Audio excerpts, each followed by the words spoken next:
Welcome to A Dram of Outlander. This is Desiree, your podcaster and the writer for ADramOfOutlander.com for all things Outlander, from the Dinah Gabaldon book series to the Starz TV series and everything in between.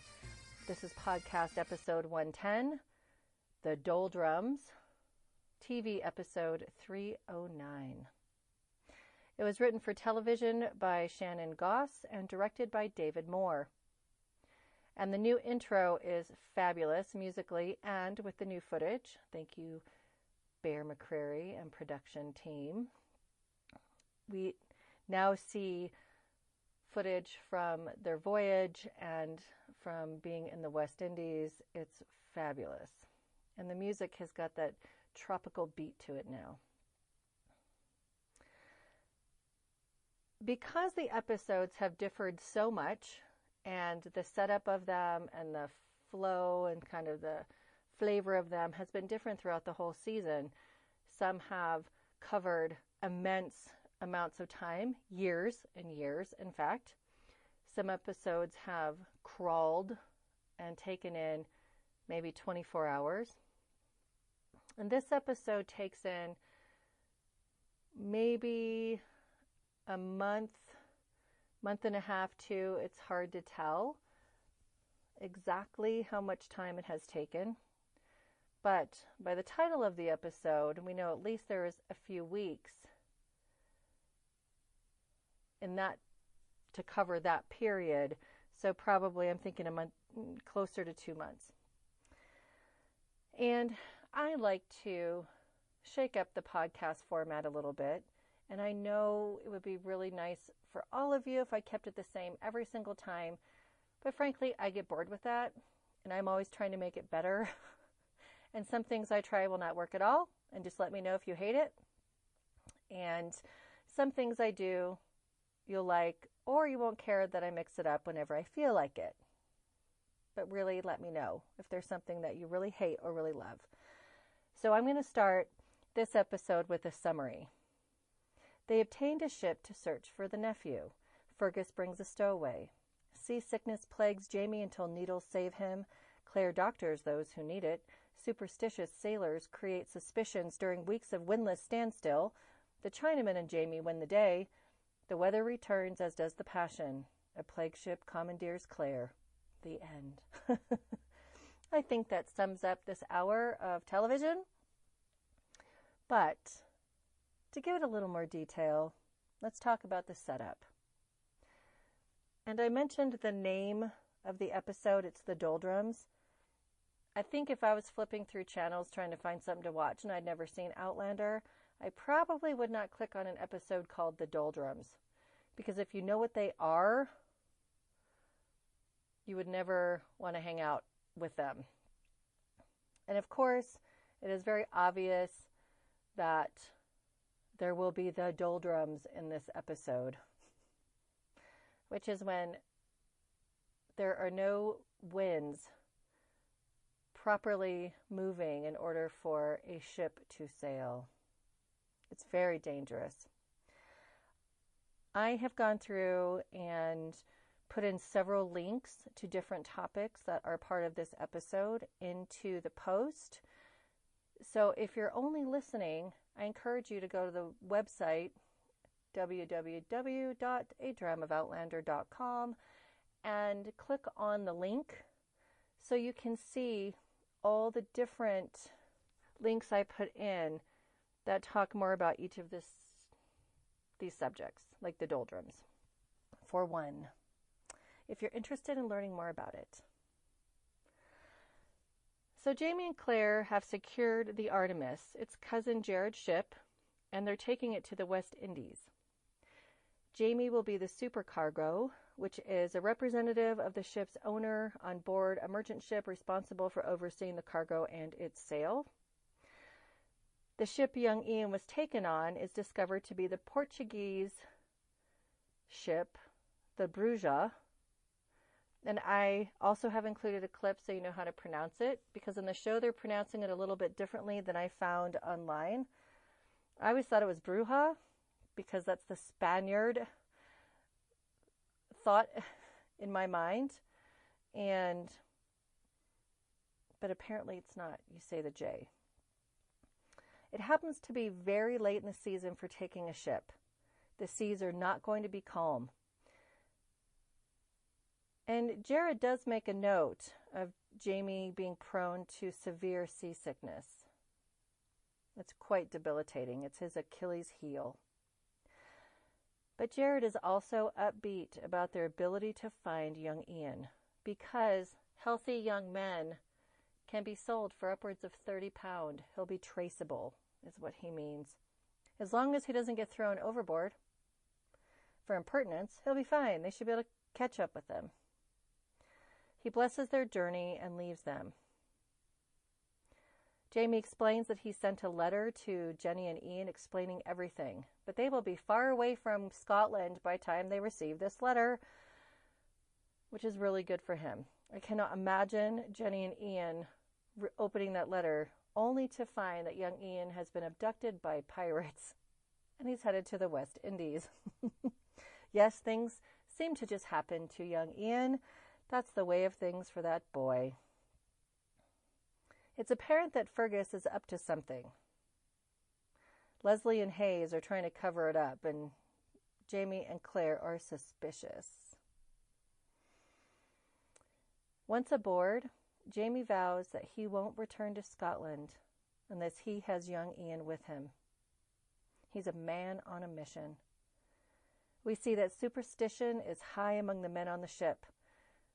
Women and redheads are bad luck. You must touch that horseshoe.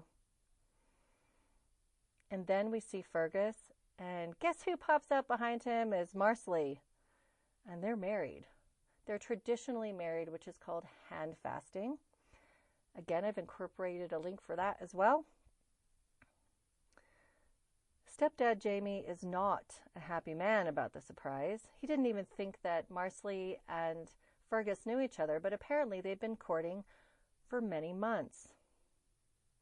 Marsali, this young woman, is a firecracker. She's supposed to be somewhere around 15 years old. I imagine they aged her up slightly to make her 16 or 17 to be more palatable for current audiences. Just like young Ian, they aged him up 2 years. So him having sex wouldn't be so scandalous, and drinking and all those things. And Jamie is so upset about all of this that he refuses to allow Fergus and Marsali to consummate their marriage. And he puts Marsali in Claire's cabin and Fergus in his. This means that Claire gets to be chased as well. And she's none too happy about it. So Jamie's in the doghouse. And then there's a mention of the wind as being necessary to catching up to the Bruja quickly. So, the Doldrums, then Jamie goes out of his way to mention the wind. So it's coming.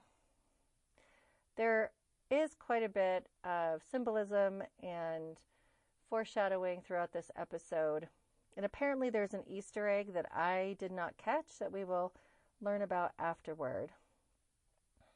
I'll have to watch it a third time in order to figure it out. So what's the state of mind of things? Well, Jamie's worried he's being punished by God because he wanted Claire so much and needed the treasure to pay Leary her hush money, her divorce money. Claire seems distant from Jamie still and maybe questioning staying. He's wondering whether they'll be happy. I mean, does she want to go? He'll take her to the Stones if she doesn't want to stay. He seems insecure in the state of what's going on with their reunion. They haven't settled in after the Leary event or Claire voicing if they should be together or not on top of that cliff before young Ian got taken. So this is a lot of stress that they're encountering. And there's tension and unease between them. See, Claire said that, but she's making absolutely no motions to leave. She doesn't want to leave. She loves him. But that planted seeds of insecurity for him where he just thought, okay, she's back, she's mine, she's not going anywhere, I'm keeping her forever. But now he seems a little bit nervy and raw over it. And that there's going to be more hiccups in them getting to know each other again and learning who each other is right now. I think that's reasonable in the context of things. So we get the introduction of Marsali. She's Fergus's hand-fasted wife. We see that Hayes and Leslie, who were Jamie's helpers with his non-legit business in Edinburgh, and they're kind of taking over that bromance role for Angus and Rupert. And one thing I really liked at the beginning of this episode was Jamie's confrontation with Marsali. Like, he was angry at her. I mean, he got dead in her face in protecting Claire. He would do anything to keep his relationship with Claire together. Like, he can't have her leave. And as much as he loves Marsali, he's not going to let her mess things up either. And her mother, who actually shot him already, was going to seriously want to kill him when she gets the letter from Leary saying that she and Fergus got married and they're heading to the West Indies with Jamie and Claire. Could you imagine Leary's response to that? I would not want to be anywhere within 200 miles of that woman. Thank God there's no cell phones. Could you imagine her text messages and her Facebook messages? They'd be awful. She'd be tweeting the most heinous hashtags to Jamie. That would be really funny. We should make some up. Leary's response. Marsali is amazing. She's exactly how I pictured she would be. The way she sets her chin, her eye roll, she doesn't take guff off of anybody. And if you think about it, she's Leary's oldest daughter, but she's had to put up with a lot. Her mother is pretty fragile, and she has definite weaknesses to her, and she's not the healthiest of people. And so she's probably had to be the adult a lot in their household, right? She's had to take care of things. And you have to remember, in the 18th century, a 15-year-old girl getting married was no big deal. It was very common, 15, 16 years old, and to already start having children. People did not live as long, and they weren't as healthy as they got older. So people married and procreated very young. Now, one of the issues that is sidestepped here so far is that Fergus is supposed to be about 30 years old. And he's marrying somebody who's half his age, and he's a very experienced man. So I wonder if that's going to be dealt with at all in the future, or if it will simply be ignored. We have no idea. And when it comes to hand fasting, in front of witnesses, it's a traditional ceremony. It started out as pagan in its roots, and they pledge to be married to each other, and they have basically a year before getting married in the eyes of the church, whichever church, Protestant, Catholic.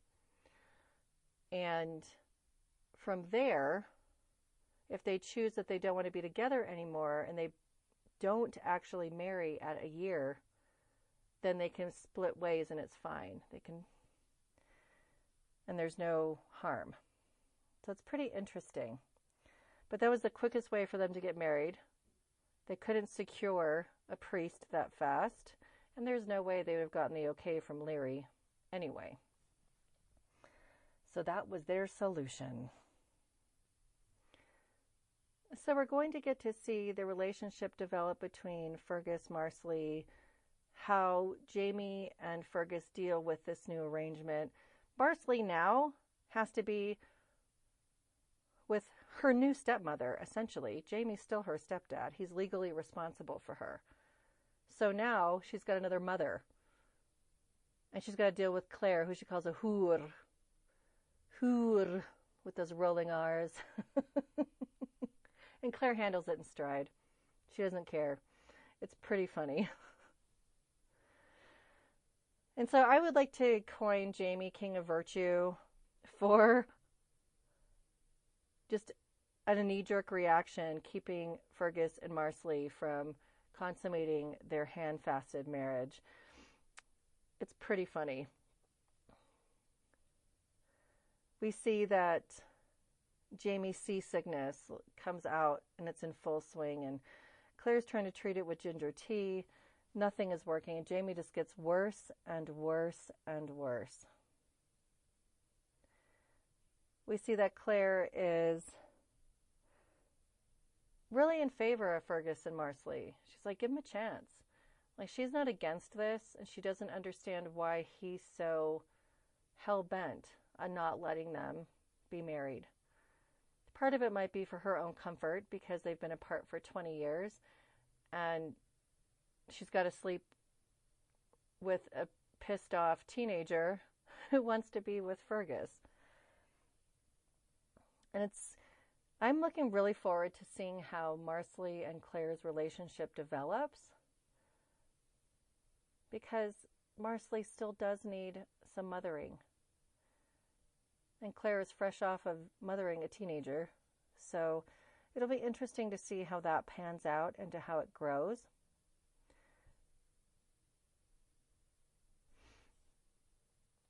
So Jamie's seasickness ultimately gets treated by Yi Chen-cho, and it's fabulous how it was portrayed. We'll cover that in a few minutes. We're just going to go through the episode because it makes sense to do it that way, to me, this podcast.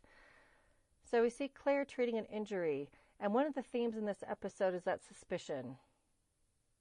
And that superstition that is so rooted, and especially Mr. Warren. He's one of the officers below the captain. And the men are believing that someone didn't touch the horseshoe for good luck when they got onto the ship, and they're losing their minds because this man got a head injury and it shouldn't have happened. And Claire scoffs at the superstitious ways, to the point where the captain invites her and Jamie to have supper with him, but Jamie can't go because of seasickness, so Claire does.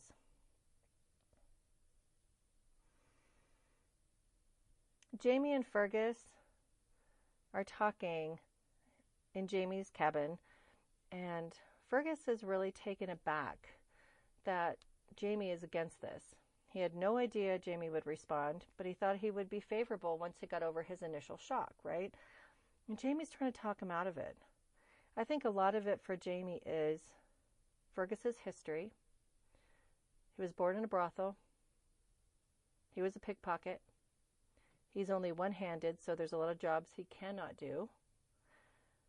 He has no name of his own. He's just Fergus. His real name is Claudel. Don't know who his family is. What is he going to do for a career? He's been doing illegal activities. I mean, he sounds like he's a real upstanding guy that Leary would sign off on. Oh, and he's French. So, Jamie's looking at the practicalities of it. And I love the part of their exchange where Fergus is like, "Me lord, I know your story." Like, he can't say he was forced to marry Claire. And I'm going to go over my favorite quotes from the episode at the end. And one of them is in this conversation. And Fergus makes the point of saying, yes, Marsali knows about his past. He doesn't know all the details about the women he's been with, but she's aware. And they don't have secrets. And he has not slept with anybody or with her since they started courting. He's that serious about her, and he's never been serious about anyone. I think Fergus acts a little young and Marsali acts older, so it makes sense.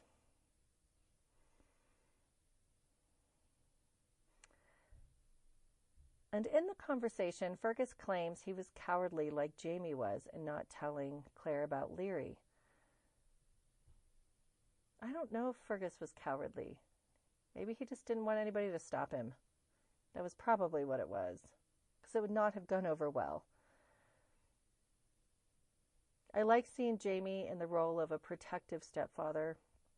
I think it really suits him But it's interesting because he didn't raise his own children, and to come into a preteen and a teenager, it's very different than raising kids from small and knowing them their whole life, even if they're stepchildren or adopted children.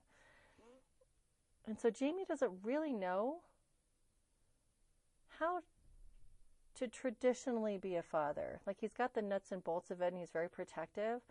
But look at young Ian. He has him doing illegal things, but yet he's living with him. So would he really have had Brianna doing those illegal things, or Willie? Would he have brought them up to do those things?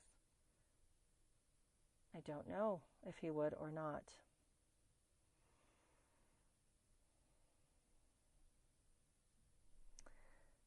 So we move to seeing Claire dining with the captain solo, and she really gets instructed on the superstitions and the powers that they hold for sailors. And click on the link and it explains top superstitions for boaters. And I love the explanation. I've never heard this before, so I had to look it up. That on the bow of a ship, the reason that there's a topless woman is because essentially breasts calm the sea. Bare breasts make it safer to sail. So Marsali and Claire should be walking around topless. Really? I think it's because men don't have women around, and women aren't supposed to be on boats because they're bad luck. That is so hilarious to me. But there's various others, like Jamie mentioned the banana, that's on that list. So let me know what your favorites are when you click on it and read through them. And I was trying to imagine Claire, because she is so buttoned up right now. I mean, she gets more casual through the episode, but in the beginning she's so buttoned up, and Marsali is pretty naive. I mean, she's been at Balrigan her whole life that she can remember. And she doesn't know some very simple things. We are going to come and find out as time rolls on. So she's going to be fairly buttoned up as well. She just has a boldness to her.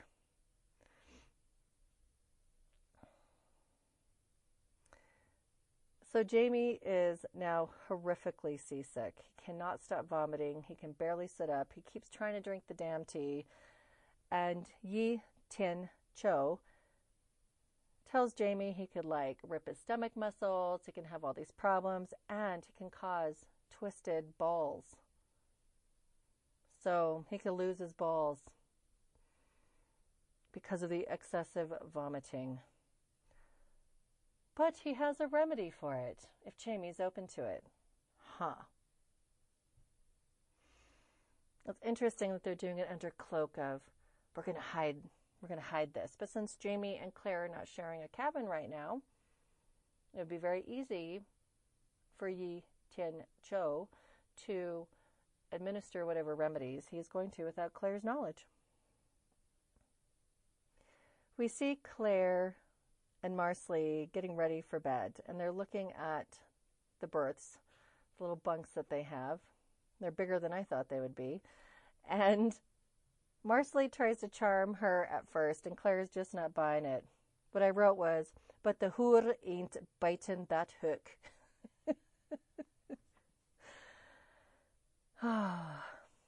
So Marsali's true colors come out very quickly and calls Claire a hoor.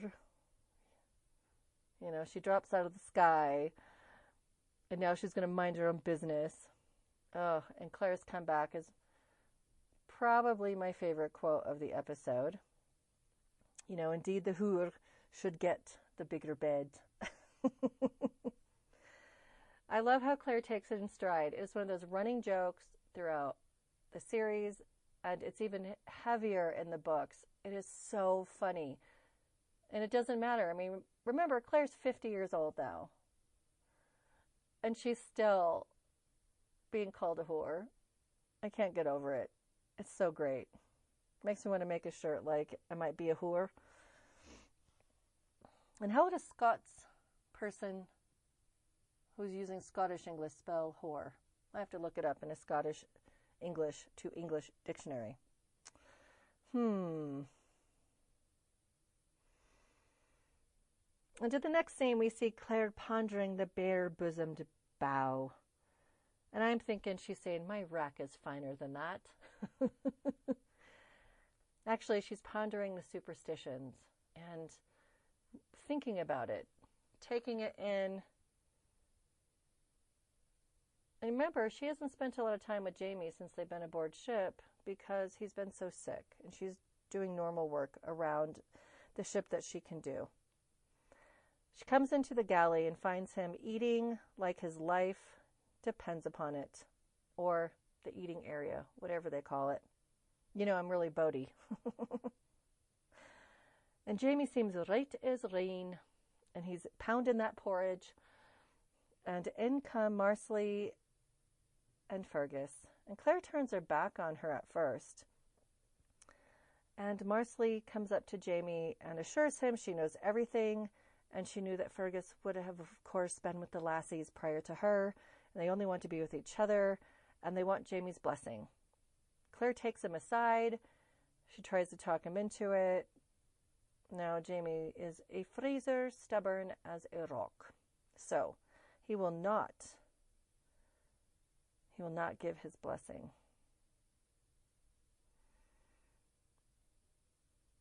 It's interesting.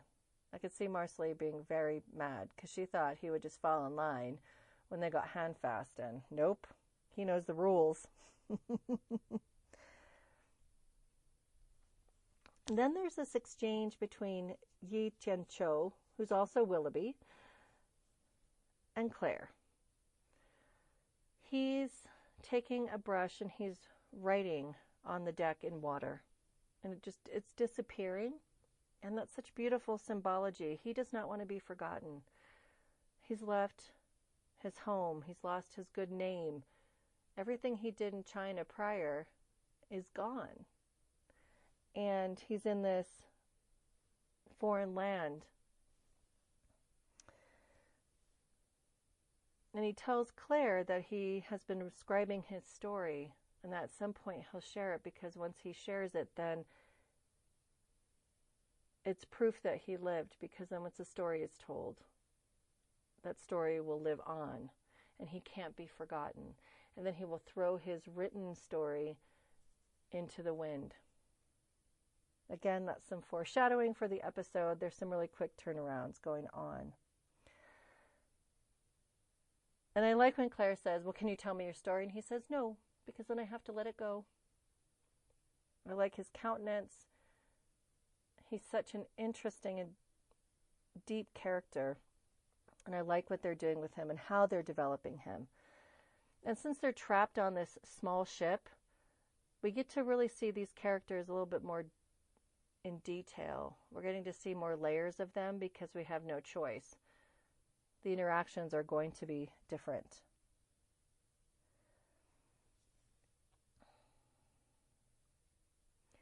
And now we see that time is passing.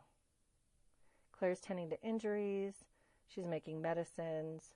They're having a rave in the eating area and the eating hall. They're all singing and drinking, and Claire finds this fascinating, and she goes to tell Jamie about it, and she goes to his cabin, and she opens the door, and Yi Tian-cho is doing acupuncture on Jamie. And they both look worried, because Jamie didn't want to tell Claire for some reason. But she knows what acupuncture is. But I think it looks like he's trying to hail the mothership with his face. I was like, oh, that's what's going on here. I've tried acupuncture. I really like it. I find it enjoyable. And if you haven't tried it, do so. I think it's a pretty valuable part of medicine. And I'm not going to call it alternative medicine because it's been around for far longer than Western medicine has. It's actually traditional, where ours is brand new and in its infancy. So Jamie was really concerned about hurting her feelings. Huh? And then he explains that things have been precarious between them. And he didn't want to hurt her by telling her her tea wasn't working. And she doesn't quite get this. She's like, my pride is not going to be wounded because the tea didn't work. But this has been a period of 3 weeks. So we get one set of timetables here. But the acupuncture has worked to really lessen his seasickness and allowed him to function. Now I presume that Yi Tian Cho will show Claire how to use it and explain it for certain things. That way she can maybe use it in the future on her own.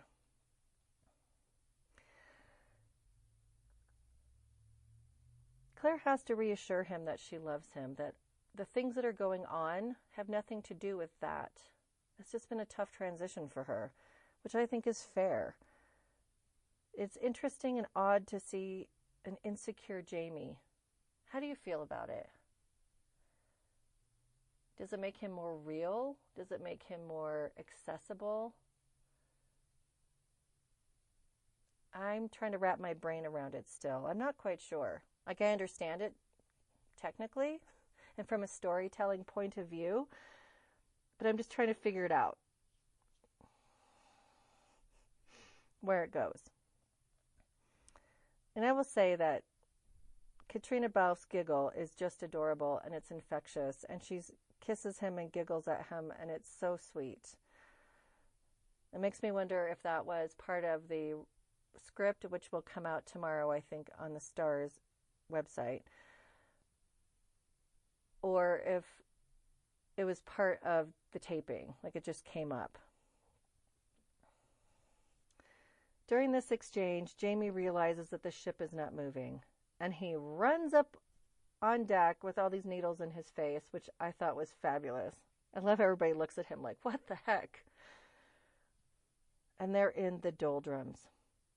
Now, I put a link in for explaining exactly what happens, and I think the latitude that they're at, which Jamie asked that question, does this normally happen here? I don't think it does. I don't know if it ever does, but for the sake of this episode, the writers put it in. It's a plot device. I don't know what to say. And basically, there'll be no wind. The sea is completely still, virtually no motion, and the ships don't move.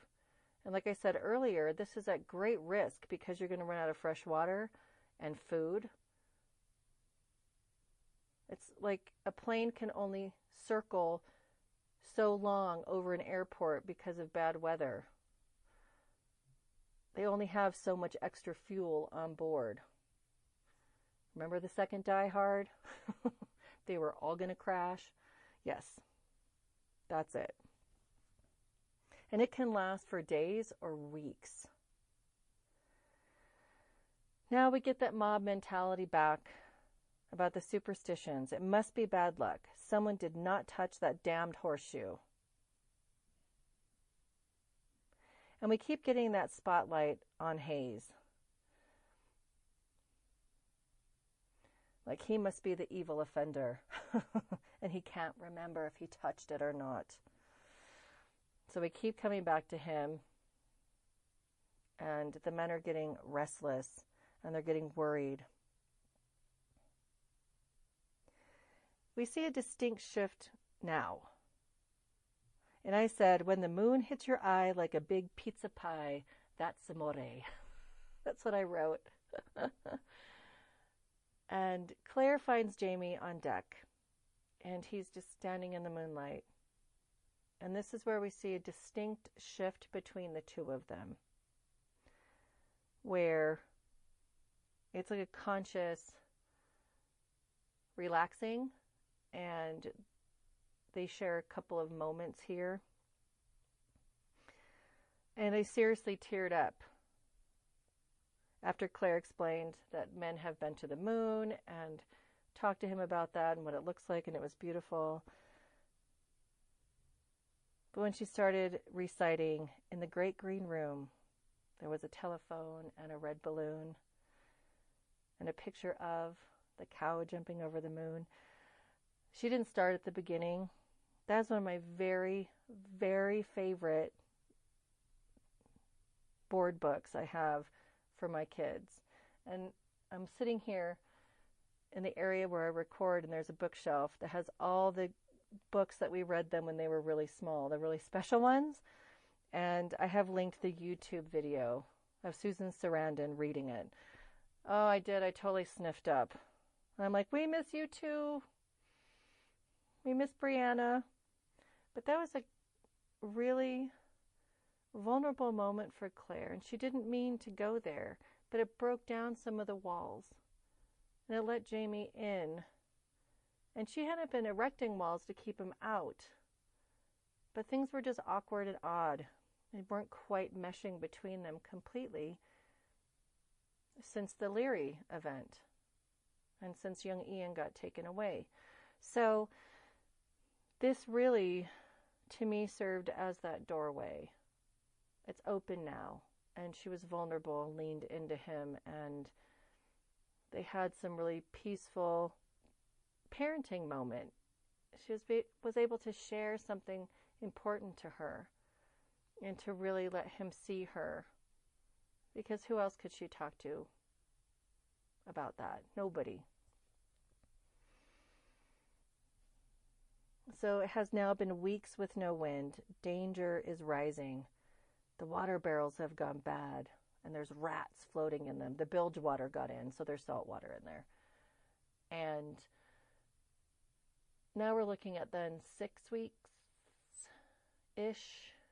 that they're on the water. And I was wondering, how did the captain know to boil the rest of the water to try and salvage some? They didn't know about germs. That was interesting. I was trying to figure that one out. So now Warren and some of the other men are just peeking in their freak out. And they are looking for the offender. They're calling him a Jonah and want to throw him overboard.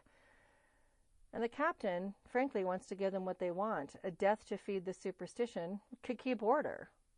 He's like, this is not the military. I have no recourse. They can mutiny. We don't want that. And Jamie's not going to allow it. And Claire's just like, oh my gosh, superstitions, which is totally Claire. Yes, she's traveled through the stones. And so she knows there are supernatural things at work, but she is inherently not superstitious at all. She believes in planning. She believes in science. She's very agnostic. So it's a tough thing for her. And so again, we keep seeing this thread of superstition playing throughout this episode. And Hayes is totally being singled out. And like I said before, he doesn't remember if he touched it or not. And then we see Hayes, drunk as a skunk, way up on the rigging, and he's threatening to jump off.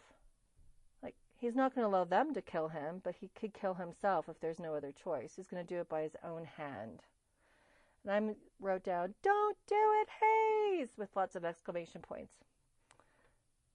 I like him. I don't know if I like him as much as Angus and Rupert yet, but I like him. And he and Leslie are good buddies. They're a good bromance.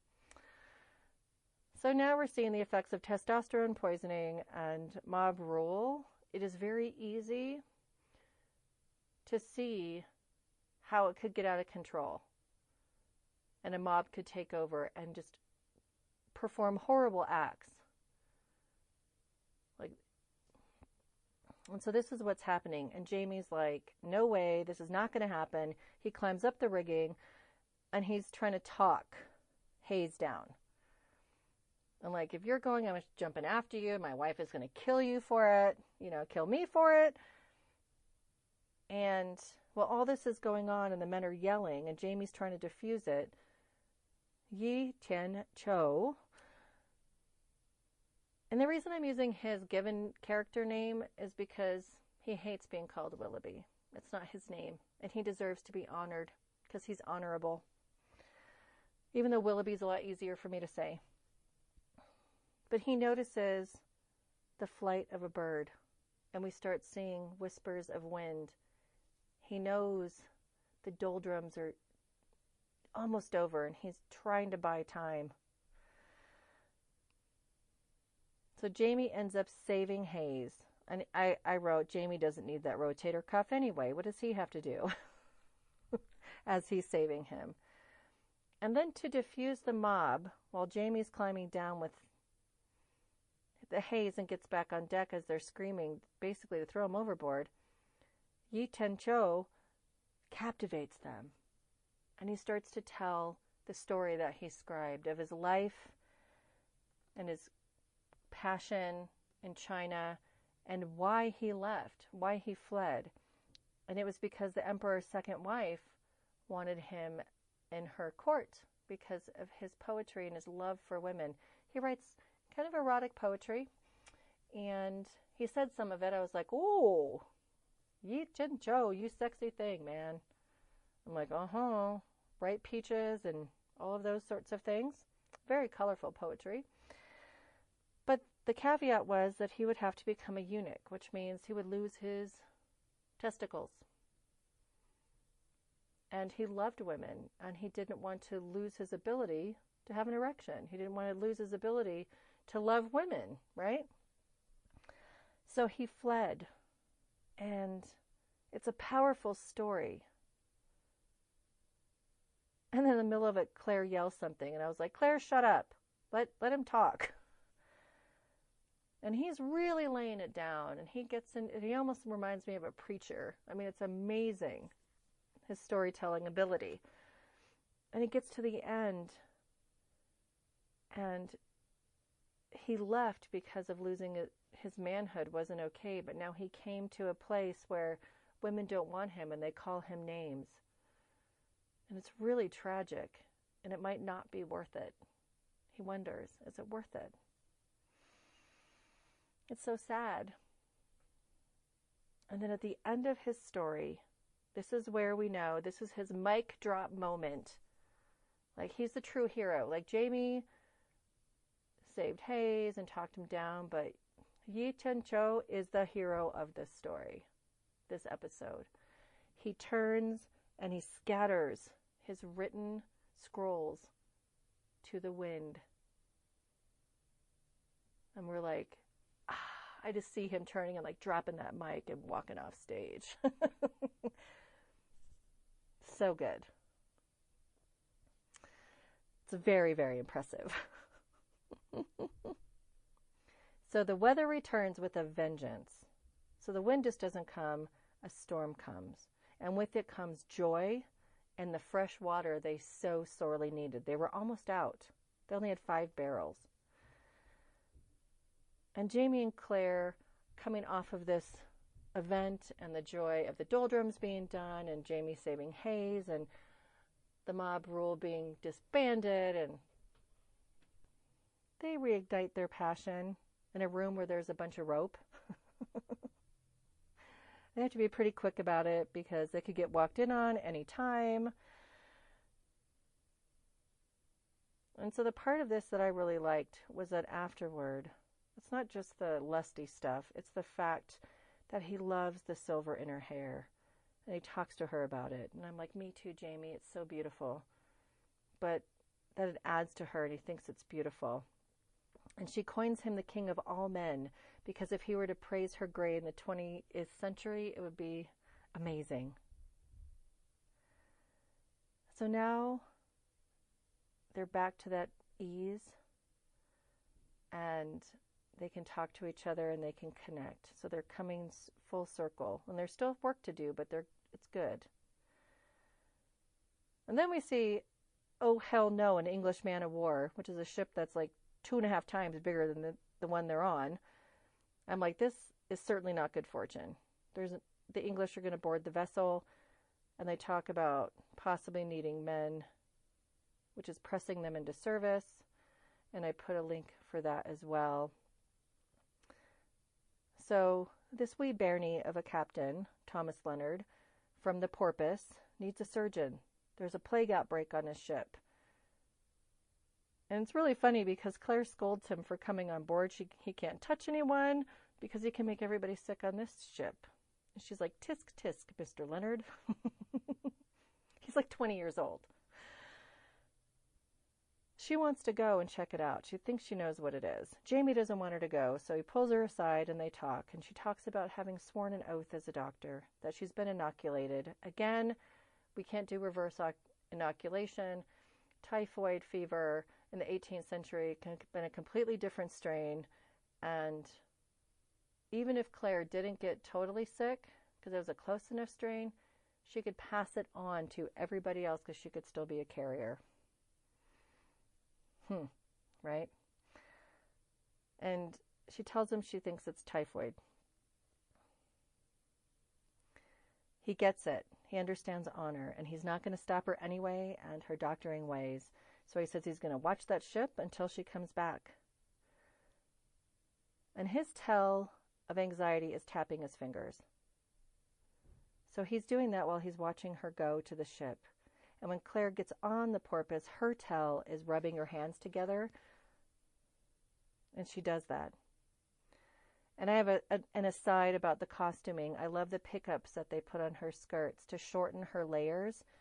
So they're very short. They're up to her, way above her ankles by several inches, so she can move properly. When she surveys the scene of the ill men, it is hellish. It's just like shit and vomit, and the sound effects are horrendous, and the Foley people must have had a blast doing this because it was really gross. She thinks she's going to give them an action plan of protocols and procedures and will be on her way, right? And she tells the captain, I can stay a while and help. He's like, great. We enter Elias Pound, who's going to be her helper. While she's doing all these things and getting the plan together, the ship starts moving. And it's like, bye-bye, Artemis. The porpoise is going to Jamaica with Claire on it. And Thomas Leonard is like, we got to go. You said we got to go. I sent word. We're going to keep you a while longer. You guys can meet back up in Jamaica because we're both going to the same place. Jamie's going to be pissed. So that wraps up episode 309. I really like how we got to see deeper into some of the characters. We got to look at Marsali and see what a firecracker she is and how bold she is, and really pit her against her stepfather. We get to see more layers of Fergus, and that this is a young woman that he really loves. We understand the superstitions of sailors better, and we get to see the dynamic between Jamie and Claire start to work itself out. And being stuck on that ship for that length of time was very good for them.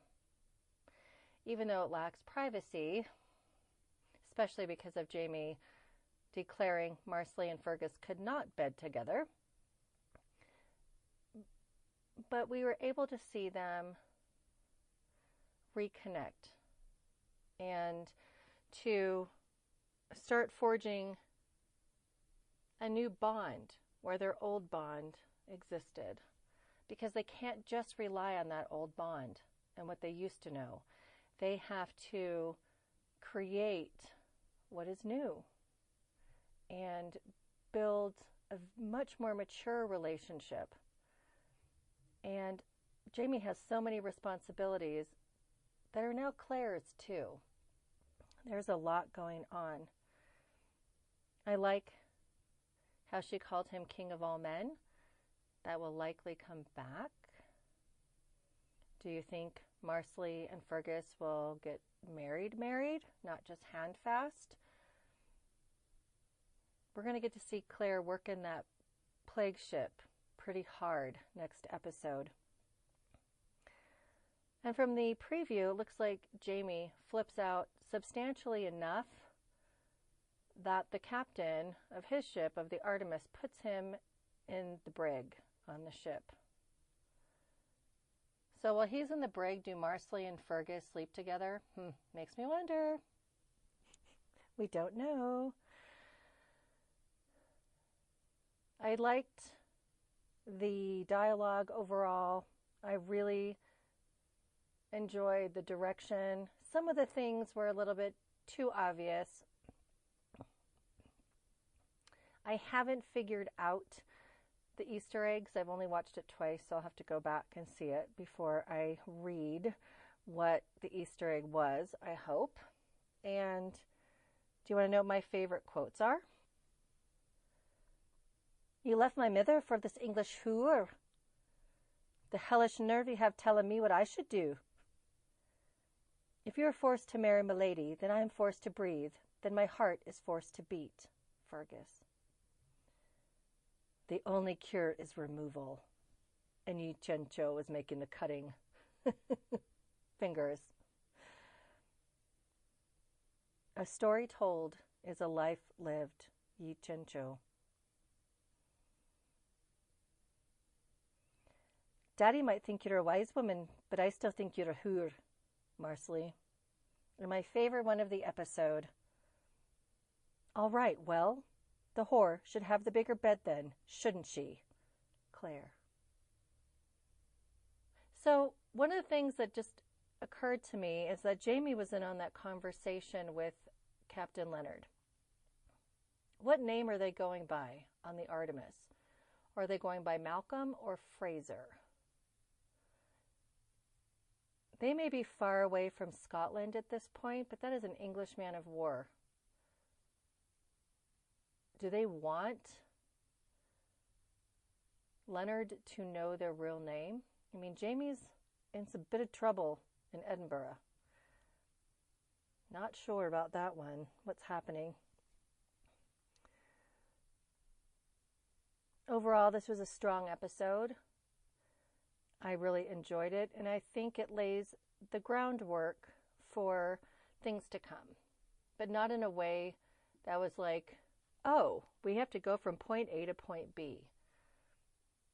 I'm still not quite understanding why the Doldrums were needed, like why that was necessary, except to further expose the suspicions and the superstitions of the crew. I hope that that's addressed because it was a little bit strange to me. It obviously worked in the episode and it's the title, but could that have been arrived at in a different way? Or maybe because it was just I was making the filming easier. I have no idea. I appreciate you listening. And you can find A Dram of Outlander on Facebook. There's a page and a group. You have to answer questions to join the group. It's under A Dram of Outlander. On Twitter and Instagram, it is Dram of Outlander without the A in the beginning. And of course, the website is adramofoutlander.com. I know, totally crazy. They're all named the same thing. If you want to call in and leave a voicemail message, it's 719-425-9444. Email is contact@adramofoutlander.com. And every Wednesday night, there's a Twitter chat at 6 p.m. Pacific, 9 p.m. Eastern, using the hashtag ADOO for, you guessed it, A Dram of Outlander. And we talk about the prior Sunday night's episode, and it's a really great discussion forum. It's super fun, and we get other people's insights, which I really like to do, especially because I sit here for an hour or more and talk to myself. I come up with this on my own. And I'm going to go through some comments about last week's episode in just a moment. From YouTube, Judith Gehrig posed the question, how could Claire mention Brianna to Jenny? There would be questions about where she is and why she's not with them now. I agree. I think it would cause too much difficulty for Claire to try and explain, and since Jamie had not told Jenny about Willie, why would Claire spill the beans about Brianna? Absolutely. I did have an email about creme de menthe, and Lane Andrews says, in A. Malcolm, Jamie and Claire acted the way we expected them to act. They were believable as lovers who had pined for each other for 20 years. In Creme de Menthe, Creme de Menthe, I guess I'm saying it wrong still. Suddenly the show went for a Frank and Claire bickering dynamic, foreign to Jamie and Claire's depth of devotion. The sudden about-face was like a whiplash. And I got an email from Jan about episode 308, First Wife. And she says, AKA Home Sweet Home. Thank you for your monumental effort in reviewing and exploring this jam-packed episode. Things I surely missed from the book. Jamie and Ian and their tag team confession. Jamie and young Ian's mutual whipping at Lollybrock. But since young Ian was aged up, it made more sense. She thinks the writing for the McKimmey sisters was amazing. Their hunger for a father was palpable. Jenny's icy and angry treatment of Claire was completely understandable, but who knew Leary could be so vulgar and irrational? Oh, I think so, just based on her ill wishes and trying to have Claire killed.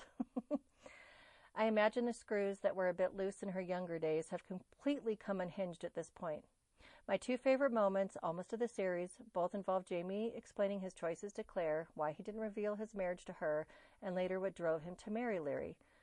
I think the writing and the acting in both scenes exquisite. But she did not like the final scene. She thought it was cinematically contrived. And yes, I agree with you, Jan. The season is chugging along way too fast. Once we crested episodes 5 and 6, it just seems like it's moving so quickly. Thank you, Jan. Overall, responses were very positive about the last episode, 308, and felt on track. And, I didn't see anything negative about it whatsoever.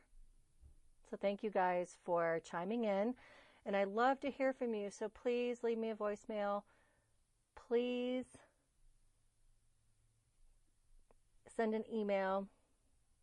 Go on to the Facebook page and group, and there's a chat thread that's just for the episode. I put it up on Saturday morning since we have early viewing, and interact with each other. Come and join the community. There are really great people in the group and on the page and who follow on Twitter. Really wonderful, insightful people. And I thank you guys because I rarely have to moderate you because I don't like being authoritative. I can be, but I don't want to do it as a practice.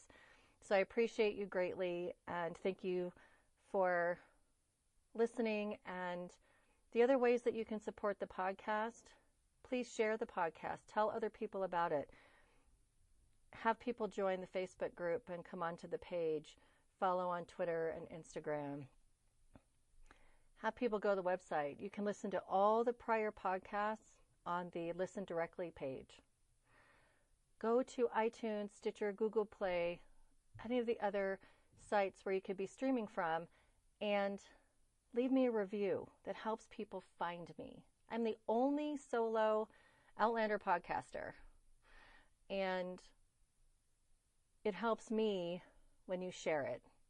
And if you'd like to financially support the podcast, patreon.com/adramofOutlander if you want to do a monthly offering. Even if $1 a month is helpful to me. Or if you want to make a one-time offering, leave me a voicemail or send me an email and I'll tell you how to do that.